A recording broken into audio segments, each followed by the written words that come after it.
최악의 슬럼프에 마지막 히든 카드까지 꺼내든 인텔 소식부터 빅테크들의 오픈 AI 투자 러시 이야기까지 글로벌 비즈에서 짚어보겠습니다. 실적 악화로 창사 이래 최대 위기를 맞은 인텔이 대대적인 사업 구조 조정 방안을 검토 중인 것으로 전해졌습니다. 제조 시설 확장 프로젝트 중단부터 급기야 그간 수십조 원을 쏟아부은 파운드리 사업을 분할해 매각하는 방안까지 논의 중인데요. 최근 부진한 실적을 발표하면서 주가가 폭락한 이후 100억 달러의 비용 절감을 위해 대규모 감원과 배당급 지급마저 중단하기로 해 시장에 충격을 줬었는데 인텔의 시가총액은 전 세계 반도체 기업 10위권 밖으로 밀려났고 주가는 올해 들어서만 60% 하락한 상태입니다. 인텔 제국 재건을 목표로 시작된 파운드리 사업이 결국 역설적으로 회사의 붕괴를 막기 위한 최우선 구조조정 대상으로 떠오른 모습이네요.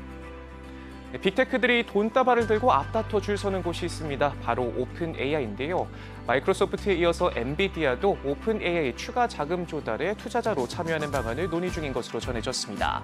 보도에 따르면 약 1억 달러를 투자하는 방안을 검토 중인데요. 스라이브 캐피탈이 주도하는 이번 투자 라운드에는 애플도 참여하는 것으로 전해졌습니다. 만약 현실화하면 글로벌 대표 빅테크 3인방이 모두 오픈 AI에 손을 얹게 되는데요.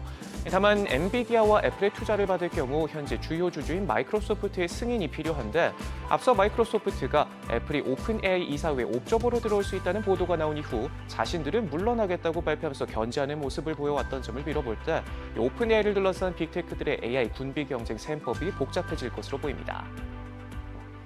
워런 버핏이 끄는 버크셔 해서웨이가 최은행주로 꼽는 뱅크 오브 아메리카 주식을 또 처분했습니다. 지난달 28일에서 30일 우리 돈 1조 1,000억 원어치를 추가로 매도했는데요. 7월 중순부터 시작된 매각 행렬은 총 8조 3천억 원어치에 달하고 지분은 총 14.5% 줄였습니다. 버크셔는 7개 분기 연속 주식 순매도 흐름을 이어가면서 현금 보유액은 역대 최고 수준인 370조 원까지 늘었습니다. 버핏은 지난 몇 년간 보유하고 있는 은행주들을 대량 매각했을 때도 뱅크 오브 아메리카만은 좀처럼 팔지 않고 쥐고가 남다른 애정을 보여왔는데요. 여전히 최대 주주 자리를 유지하고 있지만 다가올 미 대선을 비롯해 큰 변수들이 특히나 많은 요즘 버핏이 최은행주를 연거푸 팔아치운 배경에 관심이 쏠리고 있습니다. 세계 최대 파운드리 업체 대만 TSMC가 일본에서 생산기지 확장에 나설 전망입니다.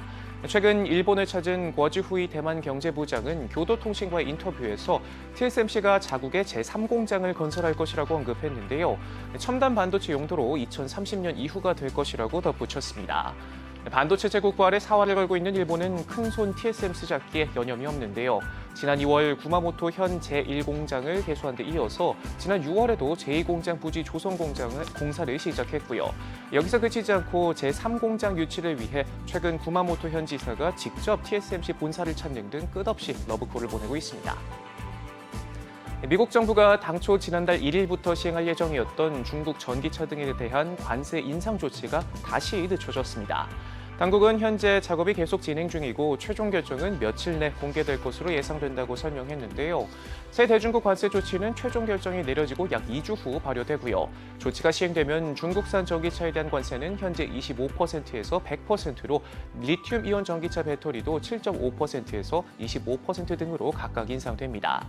앞서 바이든 정부는 지난 5월 중국의 과잉 생산과 불공정한 무역 관행에 대한 대응 차원에서 철광과 알루미늄, 반도체, 전기차, 태양광 패널 등 중국산 수입품 180억 달러 상당에 대한 관세 인상을 하겠다고 발표했는데 최근 유럽에 이어 캐나다도 중국을 겨냥한 관세 폭탄 행렬에 동참하기로 하면서 압박 수위를 높이고 있습니다. 지금까지 글로벌 비즈였습니다.